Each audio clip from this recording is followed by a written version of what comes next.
So hi guys, আমি Siyam and welcome to my channel. আর আজকের এই ভিডিওতে আমি স্পাইডারম্যান নো ওয়ে হোম সিনেমাটি সম্পূর্ণ এক্সপ্লেন করব। সিনেমাটি শুরু হয় ঠিক সেখান থেকে যেখানে আগের সিনেমাটি অর্থাৎ স্পাইডারম্যান ফার ফ্রম হোম শেষ হয়েছিল। আমরা দেখেছিলাম আমাদের পিটার পার্কার মিস্টেরিওকে হারিয়েছিল এবং সে মারাও যায়, কিন্তু এখানে মিস্টেরিও পিটারকে একটি বাঁশ দিয়ে যায়। মিস্টেরিও মারা যাবার আগে একটি ভিডিও বানায় যেখানে সে বলে যে এই শহরে এতদিন যে মনস্টাররা এসেছে সবকিছু পিটার করেছে এবং পিটার পার্কারই হচ্ছে স্পাইডারম্যান। মানে মিস্টেরিও পিটার আইডেন্টিটি লিক করে দেয়। সেখানে আমরা একজন রিপোর্টার অর্থাৎ জনা জেমসনকেও দেখতে পাই, যে কিনা পিটারের নামে নানান খারাপ কথা বলেই যাচ্ছে। আর এতে সবাই জেনে যায় যে সেই কলেজের ছোট্ট পিটারই হচ্ছে স্পাইডারম্যান। আর এখন থেকেই শুরু হয়ে যায় পিটারের জীবনের সবচেয়ে বড় ঝামেলা। আর বিভিন্ন মানুষেরা তাকে বিভিন্ন কথা বলছে, এই যেমন তুমি আমাদের মারার চেষ্টা করেছো এবং তুমি মিস্টেরিওকে মেরেছো, তুমি একটা খুনি। তখন পিটার এমজে কে নিয়ে তার আন্ট মেয়ের বাসায় চলে যায়। আমরা সবাই তো জানি যে আন্ট মে এবং হ্যাপির মধ্যে একটা রিলেশন চলছে, কিন্তু রিসেন্টলি তাদের ব্রেকআপ হয়ে গিয়েছে। তখন পিটার তাদের ব্যাপারটি দেখবে বলে ভাবে, কিন্তু তখনই তার বাড়ির চারদিক পুলিশরা ঘেরাও করে ফেলে। তখন পুলিশেরা পিটার এবং তার পুরো পরিবারকে তুলে নিয়ে যায় জিজ্ঞাসাবাদের জন্য।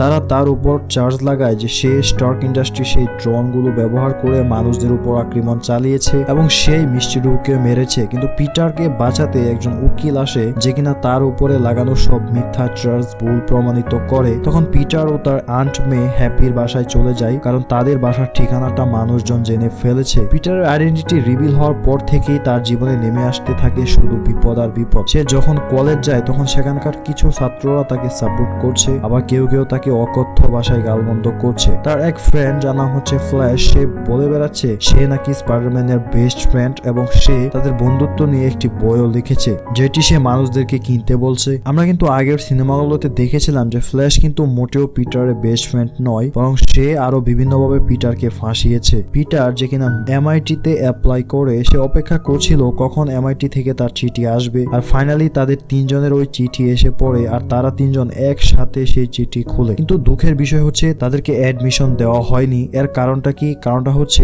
এই মুহূর্তে পিটারের রয়েছে অনেক বদনাম, আর এমজে এবং নেট তার বন্ধু বলে তাদেরকেও সেখানে চান্স দেওয়া হয়নি। আর এই কারণে পিটার নিজেকে অনেকটা দোষী মনে করতে থাকে। তখন সে ভাবতে থাকে যে কি করা যায়। আর তখন তার মাথায় আসে একটি আইডিয়া। সে তখন সোজা চলে যায় ডক্টর স্ট্রেঞ্জের কাছে, সেই নিউ ইয়র্ক স্যাংটামে। সেখানে গিয়ে পিটার দেখে জায়গাটা বরফে ঢাকা পড়েছে। তখন অং তাকে জানায় যে এখানকার একটি দরজা সাইবেরিয়ার সাথে কানেক্টেড, আর ভুলবশত সেটি খুলে গিয়েছিল, যার কারণে এখানে অনেক বরফ চলে আসে। তখন পিটার স্ট্রেঞ্জের কাছে সবকিছু খুলে বলে যে তার সাথে কি কি ঘটছে। তখন স্ট্রেঞ্জ ছাড়া এটি কেউ ঠিক করতে পারবে না। মানে স্ট্রেঞ্জ এমন কিছু স্পেলিং জানে যার মাধ্যমে মানুষের নির্দিষ্ট কিছু মেমোরি বা স্মৃতি ডিলিট করে দেওয়া যায়। আর পিটার বলছে স্ট্রেঞ্জ এমন কিছু করুক যাতে সে স্পাইডারম্যান এটি সবাই ভুলে যায়। তখন ওয়াং স্ট্রেঞ্জকে নিষেধ করে যেন সে এই মন্ত্রটি না পড়ে, কারণ এটি রিস্কি। যদি একটু ভেজাল লেগে যায় তাহলে অনেক বড় সমস্যার সৃষ্টি হতে পারে। কিন্তু স্ট্রেঞ্জ তার কথা মানেনি। তখন স্ট্রেঞ্জ পিটারকে নিয়ে সেই স্যাংটামের একটি সিক্রেট জায়গায় অর্থাৎ একটি ক্রিপ্টের মধ্যে যায়, যেটি কিনা 1000 বছরের পুরনো। আর সেখানে স্ট্রেঞ্জ সেই স্পেলিংটি শুরু করে, যার মাধ্যমে সারা দুনিয়ার মানুষ ভুলে যাবে যে পিটার পার্কার হচ্ছে স্পাইডারম্যান। তখন পিটার বলে সবাই ভুলে যাবে। তখন পিটার স্ট্রেঞ্জকে বলে তার গার্লফ্রেন্ড অর্থাৎ এমজে যেন তাকে না ভুলে যায়। তখন স্ট্রেঞ্জ সেই স্পেলটিকে আবার ঘুরিয়ে দেয়। কিছুক্ষণ পর পিটার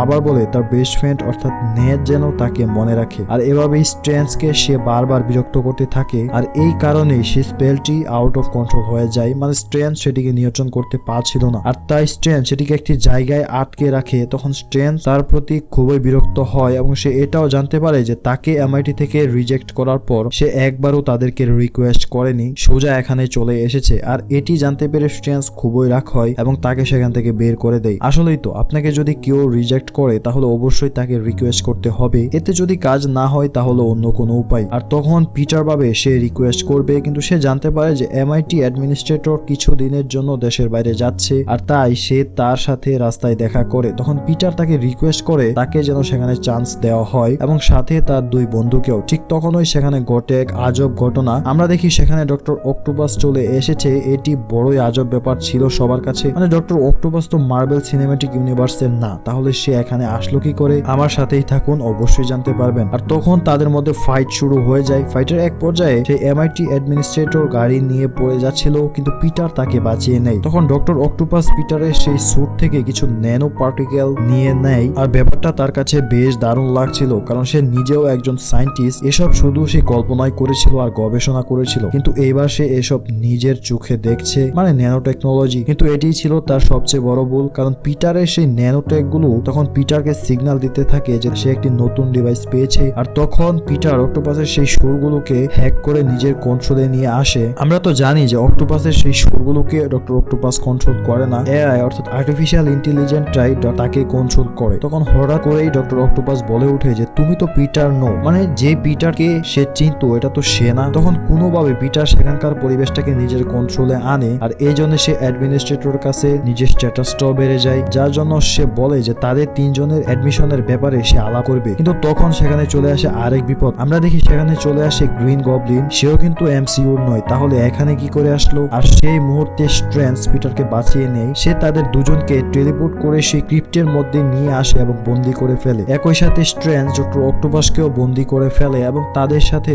আরেকজনকেও সেই বন্দি করে, অর্থাৎ আমরা দেখি ডক্টর কার্ট কর্নার অর্থাৎ লিজার, যাকে আমরা অ্যামেজিং স্পাইডারম্যান সিনেমায় দেখেছিলাম। তখন স্ট্রেঞ্জ পিটারকে পুরো ব্যাপারটা বুঝিয়ে বলে যে স্ট্রেঞ্জের সেই স্পেলে পিটারের বেশি কথার কারণে কিছু ভুল হয়েছে, যার জন্য স্পাইডারম্যানকে যারা চিনতো তারা এখানে চলে এসেছে। আর আমরা কিন্তু সেটি দেখতে পাই যে অন্যান্য স্পাইডারম্যানের ভিলেনরা এখানে চলে এসেছে। আর তখন ডক্টর স্ট্রেঞ্জ পিটারকে একটি দায়িত্ব দেয়, আর বাকি যারা আমাদের ইউনিভার্সে চলে এসেছে তাদেরকে খুঁজে বের করে এখানে আনতে। আর এই কাজটি করার জন্য স্ট্রেঞ্জ পিটারকে একটি ডিভাইস দেয়, যার মাধ্যমে সে টেলিপোর্ট করে তাদেরকে খুব সহজে এখানে নিয়ে আসতে পারবে। আর তখন পিটার খোঁজাখুঁজি শুরু করে দেয় তাদেরকে কোথায় পাওয়া যেতে পারে। তখন পিটার এবং তার বন্ধুরা আলাপ করছিল যে গবলিন কোথায় থাকতে পারে। আশপাশ থেকে এটি শুনে ফেলে ডক্টর অক্টোপাস, আর সে এটি শুনে বেশ অবাক হয়, কারণ সে তো মারা গিয়েছে অনেক আগেই, মানে স্পাইডারম্যানের সাথে লড়াই করার সময় গ্রিন গবলিন মারা গিয়েছিল, তাহলে সে এখানে আসলো কি করে? আর এদিকে পিটার বেরিয়ে পড়ে বাকিদেরকে খোঁজার জন্য। তখন সে খুঁজতে খুঁজতে একটি বিদ্যুৎ লাইনের এখানে গিয়ে পৌঁছায়, আর সেখানে সে আরো দুজনকে খুঁজে পায়। একজন হচ্ছে ম্যাক্স জিলিয়ান মানে ইলেকট্রো, আরেকজন হচ্ছে ফ্লিঙ্ক মার্কো মানে স্যান্ডম্যান। সেখানে ইলেকট্রো সরাসরি পিটারের উপরে হামলা করে দেয়, কিন্তু স্যান্ডম্যান তার উপরে হামলা করে না। এরপর পিটার চালাকি করে তাদের দুজনকে টেলিপোর্ট করে সেই ক্রিপ্টের ভেতরে নিয়ে আসে, মানে বন্দি করে ফেলে। এদিকে আমরা গবলিনকে দেখতে পাই, যার নাম হচ্ছে নরমান অসবর্ন, যে কিনা একটি রাস্তার পাশে পড়েছিল। কিন্তু আমরা দেখি সে তার ওই মুখোশটার সাথে কথা বলছে। মানে আমরা তো জানি যে গবলিন এক ধরনের সমস্যায় ভোগছে, যেটি আমরা আগেও দেখেছিলাম। মানে তার নিজের মধ্যে দুটি চরিত্র রয়েছে, একটি হচ্ছে সে, আরেকটি হচ্ছে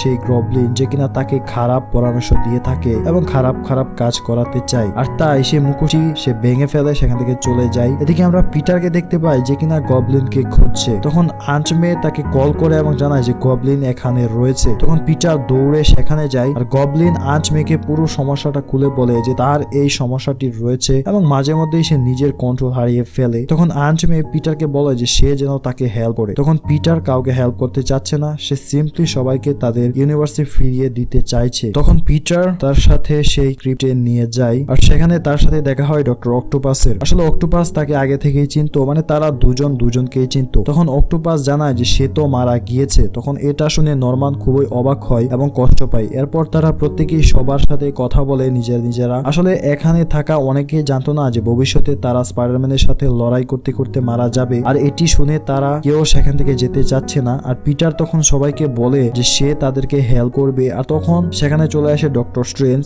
এবং তার হাতে আমরা সেই বক্সটি দেখি, যেটির ভিতরে সেই স্পেলটিকে আটকে রাখা হয়েছে। তখন স্ট্রেঞ্জ বলে যে সে এটি ঠিক করার একটি পথ বের করে ফেলেছে, মানে সে এই স্পেলটিকে আবার রিভার্স করবে। তখন যারা যারা এসেছিল তারা সবাই নিজের স্থানে চলে যাবে। তখন পিটার এতে না করে সে বলে যে সে তাদেরকে হেল্প করবে, যাতে তারা নিজেদের ইউনিভার্সে গিয়ে মারা না যায়। স্ট্রেঞ্জ তাকে অনেকবার বোঝানোর চেষ্টা করে যে এটিই তোমার বোকামি হবে, তার কথা শুনে না। স্ট্রেঞ্জ যখন সেটি রিভার্স করতেই যাবে, তখন ওই পিটার সেটি স্ট্রেঞ্জের হাত থেকে নিয়ে পালিয়ে যায়। আর এখানেই পিটার আবার তার সবচেয়ে বড় ভুলটি করে। তখন সেখানে আমরা বেশ কিছু দারুণ সিন দেখতে পাই। স্ট্রেঞ্জ পিটারকে থামাতে তাকে এস্ট্রল ফর্মে পাঠিয়ে দেয়, মানে শরীর থেকে আত্মা বের করে দেয়। আর সেখানে আমরা বেশ মজার কিছু সিন এবং কনভারসেশন দেখতে পাই। পিটারের সাথে আগে কখনো এমনটা হয়নি, তাই সে খুব ভয় পেয়ে যায়। আর সে স্ট্রেঞ্জকে বলে স্ট্রেঞ্জ নাকি তাকে মেরে ফেলেছে। এস্ট্রল ফর্মে থাকলে মানুষ পুরোপুরি মরার মতো হয়ে যায়, কিন্তু আমরা দেখি পিটারের বড় স্ট্রেঞ্জকে সেই বক্সটি দিচ্ছে না। আর অবশ্যই সিনটা বেশ ফানি ছিল। তখন স্ট্রেঞ্জ সেখানে মিরর ডাইমেনশন বানায় এবং পিটারকে সেখানে ঢুকিয়ে দেয়, যাতে বাহিরে কোনো ক্ষতি না হয়। আর অবশ্যই সেই মিরর ডাইমেনশনে স্ট্রেঞ্জ খুবই পাওয়ারফুল হয়ে ওঠে, মানে এখানে শুধু স্ট্রেঞ্জের রাজত্ব চলে। তখন সেখানে তাদের মধ্যে কিছুটা লড়াই হয়, তবে পিটার সেখানে একটি বুদ্ধি করে উল্টো স্ট্রেঞ্জকে ফাঁসিয়ে দেয় এবং সে স্ট্রেঞ্জের হাত থেকে সেই রিংসটিও খুলে নিয়ে নিয়ে আসে যাতে করে সে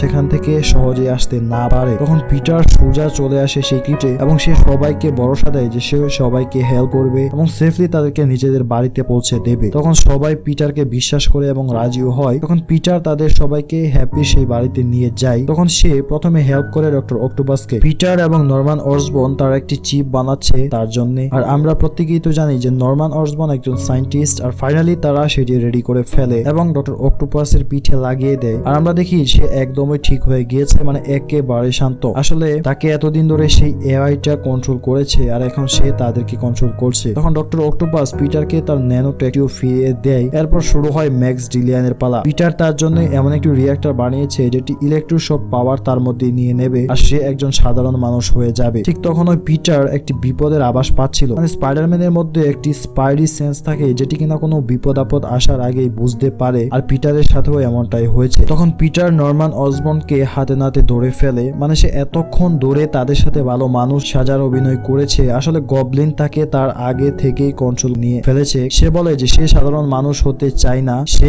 ইলেকট্রোকে উস্কানি দেয় যে স্পাইডারম্যান তাদের ধোঁকা দিচ্ছে। আর ইলেকট্রো তখন গবলিনের দলে চলে যায়। আমরা দেখি সে ওই মেশিনটি খুলে ফেলেছে এবং সেখান থেকে একটি আর্ক রিয়েক্টর নিয়ে নেয় যেটিতে প্রচুর এনার্জি রয়েছে। আর গবলিন তখন পিটারকে মারতে শুরু করে। আমরা দেখি গবলিনের প্রচুর শক্তি। তখন আঞ্চ মে গবলিনের গাড়ে একটি সিরাম ইনজেক্ট করে দেয় এবং ভাবে এতে হয়তো সে ঠিক হয়ে যাবে, কিন্তু মোটেও সে ঠিক হয় না, বরং সেই জায়গাটিতে একটি ধ্বংসস্তূপে পরিণত করে তার গ্লাইডারটি নিয়ে সেখান থেকে সে চলে যায়। কিন্তু সেখানকার দুর্ঘটনায় আঞ্চ মে মারাত্মকভাবে আহত হয়। মানে গবলিনের সেই গ্লাইডারটি আছড়ে আঞ্চ মে মারা যায়। আমরা দেখি সেখানে পুলিশ চলে এসেছে। তখন পিটার কোনো মতে সেখান থেকে পালিয়ে যায়। আর এখানে একটি জিনিস বোঝার আছে, আসলে স্পাইডারম্যান অর্থাৎ এই পিটার পার্কার চরিত্রটা এমন যে এরা যতক্ষণ নিজেদের আপন কাউকে না হারাবে ততক্ষণ এরা ইমেচিউর থেকে যাবে। আমরা এর আগের সিনেমাগুলোতে দেখেছি যে তারা তাদের আঙ্কেলকে হারিয়েছে, এরপর তারা তাদের বাচ্চার মতো চলাফেরা বন্ধ করেছে। আর এখানেও ভিন্ন কিছু নয়, পিটার অনেকটাই বাচ্চাদের মতো করে। সে অনেক সিদ্ধান্তই নিজে নিতে পারে না বা ভুল করে, কিন্তু এবার সে তার আন্টকে হারিয়েছে। আর এই জন্যই হয়তো আমরা সামনে একজন স্ট্রং স্পাইডারম্যানকে দেখতে পাবো। আর এদিকে এমজে এবং নেট বাসায় বসে চিন্তা করছে যে পিটার গেল কোথায়। তখন নেট সেখানে সেই রিংসটা দিয়ে কিছু করতে থাকে। মানে পিটার যেটি স্ট্রেঞ্জের কাছ থেকে এনেছিল সেটি এখন নেটের কাছে। আর এই কারণে সেখানে নেট ভুল করে একটি পোর্টাল খুলে ফেলে। আর আমরা দেখি সেখান থেকে স্পাইডারম্যান বেরিয়ে এসেছে। তবে এটি কিন্তু মার্বেলের স্পাইডারম্যান না, এটি হচ্ছে অ্যান্ড্রু গারফিল্ড এর স্পাইডারম্যান। তখন নেট আবার আরেকটি পোর্টাল খুলে সেখান থেকে বেরিয়ে আসে আমাদের জীবনের এবং প্রিয় স্পাইডারম্যান অর্থাৎ টবি ম্যাগুইর। আর আসলে এই ব্যাপারটা খুবই সারপ্রাইজিং ছিল। মানে প্রায় 13-14 বছর পরে টবি ম্যাগুইরকে আমরা আবার সেই স্পাইডারম্যান হিসেবে দেখছি। আরেকটি সারপ্রাইজিং ব্যাপার হচ্ছে 3 স্পাইডারম্যানকে আমরা একসাথে দেখতে চলেছি। আর তখন আমরা বুঝতে পারি যে অন্যান্য ইউনিভার্স থেকে শুধু ভিলেনরাই নয় বরং স্পাইডারম্যানরাও চলে এসেছে আমাদের ইউনিভার্সে। তখন তারা আলাপ করতে থাকে যে আমাদের পিটার গেল কোথায়। তখন বাকি 2 স্পাইডারম্যানরা তাদেরকে বলে যে তাদের যখন মন খারাপ থাকতো তখন তারা কোনো উঁচু বিল্ডিং মানে চার্চের ছাদ বা স্কুলের ছাদে একা বসে থাকতো। আর এমজে তখন বুঝতে পারে যে পিটার কোথায় আছে। তখন তারা সেখানে চলে যায়। তখন এমজে এবং নেট তাকে পেয়ে খুব খুশি। এমজে এবং নেট পিটারের সাথে আর বাকি 2 পিটারের পরিচয় করিয়ে দেয়। যেহেতু এখানে অনেকগুলো পিটার হয়ে গিয়েছে তাই আমি এই পিটারকে বলবো পিটার 1, আর একে বলবো পিটার 2, আর একে বলবো পিটার 3। তখন বাকি 2 পিটার আমাদের পিটারকে সান্ত্বনা দেয়, তারা তাকে মোটিভেট করে। তখন আসে স্পাইডারম্যান সিনেমার সব থেকে ফেমাস এবং ছোট একটি ডায়লগ যে great powers comes with great responsibilities. এর মানেটা হচ্ছে এরকম যে অনেক বড় শক্তি যদি তুমি পাও তাহলে তুমি শুধু শক্তি পাওনি, সাথে পেয়েছো অনেক বড় একটা দায়িত্ব। আর এই কথাটি আন্ট মে পিটারকেও বলেছিল। এরপর তারা পিটারের সাথে যায় এবং তারা তাদেরকে ঠিক করবে বলে ভাবে, তাই কিছু জিনিস তারা বানাতে থাকে। তখন তারা চলে গিয়েছে সেই ভিলেনদের মুখোমুখি হওয়ার জন্য। আর তখন সেখানে ভিলেনরা চলে আসে এবং লড়াই শুরু হয়ে যায়। আর তখন আমরা এই সিনেমার ওয়ান অফ দ্য গ্রেটেস্ট সিনটা দেখতে পাই যখন 3 স্পাইডারম্যান একসাথে মিলে ফাইট করছে। আর সত্যি সিনটি ছিল অসাধারণ। ফাইটের এক পর্যায়ে সেখানে চলে আসে ডক্টর অক্টোপাস যে কিনা ইলেকট্রোকে ভালো করতে সাহায্য করে। চলুন আপনাদেরকে একটু বলে দেয় যে কে কার দলে। ডক্টর অক্টোপাস এখন সুস্থ হয়ে গিয়েছে তাই সে এখন পিটারের দলে। এদিকে স্যান্ডম্যান কারো দলেই না, সে শুধু চাচ্ছে বাড়ি ফিরে যেতে, কারণ তার বাড়িতে রয়েছে ছোট্ট একটি মেয়ে যাকে সে খুবই ভালোবাসে। ঝামেলা করছে শুধু ইলেকট্রো, লেজার্ড এবং গবলিন, যে কিনা সবচেয়ে বেশি ঝামেলা করছে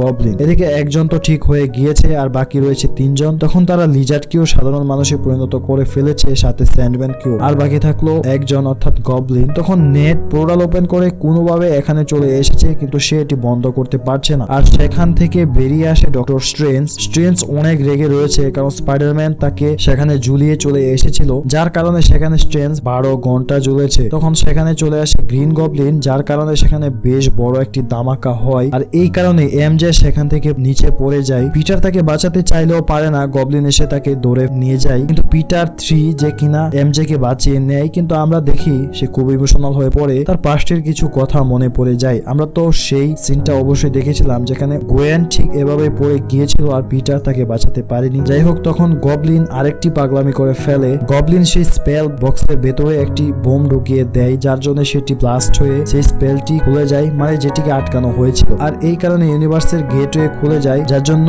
যারা যারা স্পাইডারম্যানকে চিনতো তারা এখানে আসা শুরু করে। এদিকে আমরা দেখি পিটার ও গবলিনের মধ্যে চলছে দারুণ ফাইট। পিটার গবলিনকে হেভি প্যাটার্ন পেটাচ্ছে, তার কারণেই আন্ট মে মারা গিয়েছে। ফাইটের এক পর্যায়ে পিটার তার ওই গ্লাইডার দিয়ে তাকে মারতে যায়, কিন্তু সেখানে পিটার 2 এসে পড়ে এবং তাকে থামায়। কিন্তু গবলিনের শয়তানি তো এখনো কমেনি, সে পেছন থেকে পিটারের পিঠে ছুরি ঢুকিয়ে দেয়। তখন পিটার তার গাড়ে সেই সিরামটি পুশ করে দেয় এবং সে একজন সাধারণ মানুষ হয়ে যায়। এদিকে তো বিভিন্ন ইউনিভার্সের গেটওয়ে গুলো খুলে গিয়েছে, এখন অন্যান্য ইউনিভার্সের চরিত্রগুলো এখানে চলে এসেছে। তখন পিটার স্ট্রেঞ্জকে বলে এমন কোনো উপায় কি আছে যার মাধ্যমে সব ইউনিভার্সের মানুষই ভুলে যাবে যে স্পাইডারম্যান আসল পরিচয়টা কি, মানে সে যে স্পাইডারম্যান সেটা সবাই ভুলে যাবে, একই সাথে তাকেও, মানে পিটার কেও। এক কথায় পিটার নামের কেউ এই দুনিয়াতে এক্সিস্ট করে না। তখন স্ট্রেঞ্জ পিটারকে বলে যে হ্যাঁ এটি করা যাবে। তখন পিটার স্ট্রেঞ্জকে বলে তাই করতে। স্ট্রেঞ্জ তখন বলে সে যেন তার প্রিয় মানুষদের সাথে একটু কথা বলে নেয়, কারণ কিছুক্ষণ পরেই সবাই তাকে ভুলে যাবে, মানে তার প্রিয়জনরাও তাকে চিনবে না। তখন পিটার এমজে এবং নেটোর সাথে তার শেষ কথা বলে আসে। পিটার এমজে কে প্রমিস করেছে যে সে তাকে কোনোভাবে খুঁজে নেবে এবং তাকে আবার মনে করে দেবে যে সেই হচ্ছে স্পাইডারম্যান এবং তারা দুজন দুজনকে ভালোবাসতো। আর তখন আস্তে আস্তে সবাই চলে যায় তাদের নিজেদের ইউনিভার্সে। আর এসব কিছু শেষে পিটার এমজে কে খুঁজে নেয়, কিন্তু সেখানে নেট এবং এমজে বন্ধু থাকলেও তারা পিটারকে চিনতে পারে না। যেটা হয়েছে ওই ম্যাজিকের কারণেই। কিন্তু পিটার জানে এমজের কি পছন্দ না পছন্দ, আর এটি জেনে এমজে একটু অবাক হয়। এদিকে আমরা হ্যাপিকে দেখি যে কিনা আন্টমের কবরের পাশে দাঁড়িয়ে ছিল, সেও ভুলে গিয়েছে পিটারই হচ্ছে স্পাইডারম্যান। আন্টমের মৃত্যুতে হ্যাপি খুবই দুঃখ পেয়েছে। আর এদিকে পিটার নতুন একটি বাসা ভাড়া নিয়েছে। পিটার কিন্তু এত কিছুর পরেও থেমে নেই, সে আবার বেরিয়ে পড়েছে বিভিন্ন ক্রিমিনালদের ধরতে। কিন্তু সিনেমার এন্ড ক্রেডিট সিনে আমরা দেখতে পাই আমাদের এডি ব্রক অর্থাৎ ভেনমও চলে এসেছিল আমাদের ইউনিভার্সে, অবশ্যই সেই স্পেলের কারণে। কিন্তু ভেনম আবারও চলে যায়, মানে স্ট্রেঞ্জের সেই স্পেলটি রিভার্স করার কারণে। কিন্তু আমরা দেখি সেখানে ভেনমের শরীরের একটি টুকরো এখানেই থেকে যায়। আর এখানে আমাদের ইঙ্গিত দেওয়া হয়েছে যে সামনে আমরা অবশ্যই ভেনমকে মার্ভেল সিনেম্যাটিক ইউনিভার্সে দেখতে পাবো। ভেবেছিলাম ছোট্ট করে এই সিনেমাটির একটি রিভিউ দেব, কিন্তু না, আসলে সিনেমাটির রিভিউ দেওয়ার মতো কিছু নেই। এক কথায় বেস্ট মুভি, অবশ্যই আপনারা দেখতে পারেন। সো এই ছিল আমার আজকের এক্সপ্লেইন। আজকের মতো এখানেই, আবার ফিরে আসবো আপনাদের মাঝে ভালো কোনো গল্প নিয়ে। সে পর্যন্ত সবাই ভালো থাকবেন, সুস্থ থাকবেন। Bye bye, tata.